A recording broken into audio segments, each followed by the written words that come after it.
Yeah. All right. Régis, we understand, I think Dan Ballard's appeal was rejected, and I suspect from what you had to say about the whole incident last week, you're very, very disappointed in that being the case. Yes, we are. Because the situation, I think, was a bit unclear. The Premier League is built around physicality, duels, intensity, and I do think that Ballard tried to grab the shirt, and in the duel, unfortunately, long hair got caught, and it wasn't intentional, and the law is the law. So I understand the referee at one point, but at the same time, I think for the rule, it's a bit unclear. And how is Dan in having to accept that now that his season's over? Yeah, absolutely. So we'll try to use the time to prepare the next season, because we don't have another choice. Well, it opens the door, I suppose, for someone else. Trouder's here, he's on loan. Is it an opportunity perhaps for you with these last few games to see more of him, possibly in the back four? Yeah, it's an opportunity, of course, because we have this season different options. He's versatile, a bit like Trey, so it's really useful for the manager, for the coaching staff, for the team, because when we need someone ready to play as a midfielder, left side centre back, right back, he can manage different positions, and he did well. And at the same time, the competition in the specific position is often high. So for him, it's a big advantage on one side, and probably sometimes a bit difficult to manage, because you don't play every game, but is so useful for the squad. So might have an option. How frustrating has the season been for Lucia, because he hasn't had a huge amount of game time, and he clearly, when he has been used, he's played several positions, and at times has looked good.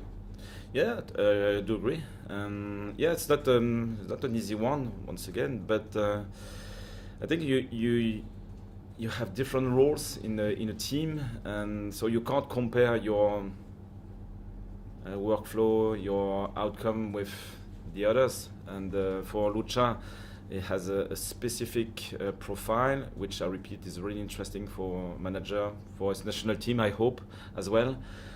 And it's different, but so useful. Is there any conversation at the moment about his future, whether he'll stay here or whether he'll go back? Not at the minute, no. It's too early. You talk about Trey a lot, and very much, I think he's one of your trusted lieutenants, if you like. I suppose this opportunity does give him, or you, the opportunity to put him back at right back, which is probably his favourite position. It was the one we're most familiar with. Yes, it's exactly the same. After that, we'll have an opponent, so it's important to design, create the best setup as possible to be competitive, because it's going to be challenging and really demanding. So we use different shapes, different options this season, and we'll see which one we'll use for the start of this game. The challenges change every week, and sometimes the teams that you're facing have changed quite drastically from the first time you met them this season, and Manchester United's one of those. Yeah. Ruben Amorim was in charge when you were at Old Trafford. Michael Carrick's there now. They're on a very good run of form. The game at Old Trafford, game of two halves really, wasn't it? Because in the second half you did actually get into the game and create chances against them. It was too late, because I think the first 30 minutes they were really dominant. They damaged our left side. We were really exposed. It was a strong experience, really useful for the games after that. Because it means that when you are not ready in just a small part of the game, the opponent can damage your defense really easily, I would say. And they have many strong players with the ability to score from every position, every phases. So we know that it's a good team and really strong. So we'll have to show the best version of Sunderland, 100%. You talk about the best version of you. We've had conversations over the last few weeks about set pieces, about defending, about not conceding goals. What's the key for you going into this game in terms? Is it discipline? Is it patience? What's the key? Yeah, probably both. The first part is to be really disciplined, to be really well connected as a team, more or less industrious approach, hard worker. And the other side is going to be key as well, to be bold and creative. And because if you don't disturb the opponent, they will play in their comfort zone, and I don't think we can play like that if we want to be competitive. And finally, from me, how big is the energy that you can get from the fans? It's going to be a full house. It's going to be a great atmosphere. How important is that in this game as that extra? We talked about that cliche before, the 12th man, but we've seen this season it can have a big impact, the support here. Absolutely. So we have to be aligned. And it starts from us, the way we play, and after that you have key moments in games. So sometimes you suffer and you need support to contain the opponent, and because it's hard. And when you can generate momentum, you can switch the dynamic of the game. If you feel the energy for the players, I think it gives even more. So this connection is strong. The support is huge, but I repeat, it starts from us, the way we play on the pitch. And if we are disciplined and bold and creative at the same time, we'll have our key moments. But if we are not aligned, this opponent is so strong that they can kill us. Hi Régis, just on a different note away from the football, just seen over the last couple of days that the black cat's been replaced by the black dog at Black Cat House, obviously ahead of Mental Health Awareness Week. I just wondered, from your perspective, obviously this is away from football, but it goes through every single area of society. How important a message and a gesture is that from the club, do you think? I think it's important. We had this conversation just after the sending off. So I won't criticize the referee, and we want to have the best behavior on the pitch, and because people are watching us. Yeah. So we have a voice. We have an opportunity to share ideas, to set the tone, the example. So it's a good. I think it's a good example here. So when we can support something which is really useful for for the people, I think it's important to do it. Absolutely.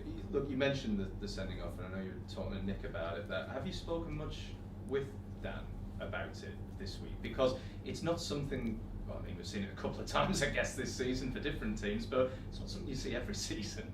Yeah, a bit, because we can't change the situation.